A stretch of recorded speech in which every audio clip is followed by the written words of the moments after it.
আসসালামু আলাইকুম। শুভ সকাল। Happy new year 2025।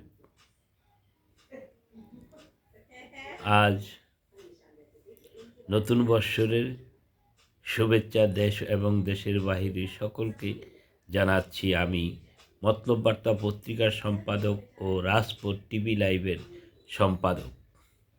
আপনারা সকলেই নতুন বৎসরকে উপলব্ধি করুন এবং উপভোগ করুন, আনন্দ এবং রজনীগন্ধার শুভেচ্ছা নিন।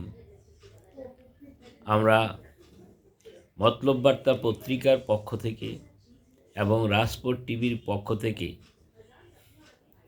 সকলকেই শুভেচ্ছা ও অভিনন্দন জানাচ্ছি। আপনারা গ্রহণ করুন, সকলকে দেখার সুযোগ করে দিন, সকলকে শেয়ার করে সাবস্ক্রাইব করে সকলকে দেখার সুযোগ করে দিন। Happy new year 2025। Thank you সকলকে। Bye bye bye by.